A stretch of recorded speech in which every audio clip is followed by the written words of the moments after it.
এদিকে ঈদের তৃতীয় দিনেও রাজধানীর বিভিন্ন স্থানে এখনো ময়লা আবর্জনা পড়ে থাকতে দেখা যায়। উত্তর সিটির পূর্ব রাজাবাজার এবং দক্ষিণ সিটির ধানমন্ডির লেক পাড়ে কোরবানির আবর্জনা পড়ে আছে। স্থানীয়রা জানান, প্রথম দুদিন পরিচ্ছন্নতা কর্মীরা আসলেও তৃতীয় দিনে কাউকে দেখা যায়নি। এমনভাবে আবর্জনা পড়ে থাকায় আশপাশে দুর্গন্ধ ছড়াচ্ছে, ফলে অস্বস্তিতে রয়েছেন এলাকাবাসী।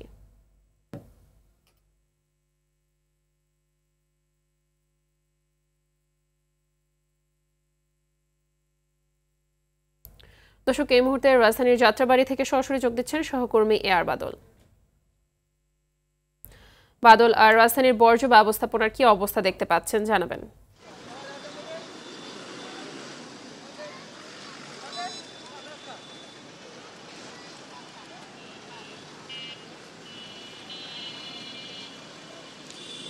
মাহবুবা, এটি যাত্রাবাড়ি এলাকার দয়াগঞ্জ মোড় বলে এই এলাকাটিতে। এই এলাকায় আমরা আশেপাশের এলাকাটিও ঘুরে দেখেছি। একেবারে যে গলিগুলি রয়েছে সেগুলিতে দু একটি জায়গায় কিছু কিছু ক্ষেত্রে ময়লা আবর্জনা রয়েছে। পাশাপাশি সিটি কর্পোরেশনের কর্মীরা কাজ করছেন। এটি ঢাকা দক্ষিণ সিটি কর্পোরেশনের মধ্যে পড়েছে।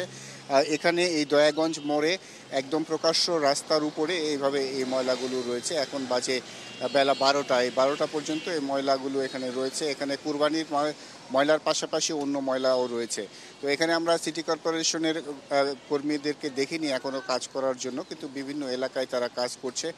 আর যেসব ময়লা ছড়িয়ে ছিটিয়ে রয়েছে সেগুলো থেকে দুর্গন্ধ ছড়াচ্ছে এবং যারা পথচারী রয়েছেন তারা অনেকটাই অস্বস্তিতে পড়ছেন। এরকম ক্ষেত্রে আমরা দেখেছি যে উত্তর সিটি কর্পোরেশনেরও বিভিন্ন অলিগলিতে, যেমন পূর্ব রাজাবাজার সহ বিভিন্ন যে অলিগলিগুলো রয়েছে সেই জায়গাগুলোতে কিছু কিছু ক্ষেত্রে দু একটি জায়গায় ময়লা আবর্জনা রয়েছে। পাশাপাশি সিটি কর্পোরেশনের কর্মীরা কাজ করছে, সেটা আমরা দেখেছি। এখানেও সিটি কর্পোরেশনের কর্মীরা আসছেন, তারা বলছেন যে কিছুক্ষণের মধ্যে হয়তো এই ময়লাগুলো সরিয়ে নেওয়া হবে।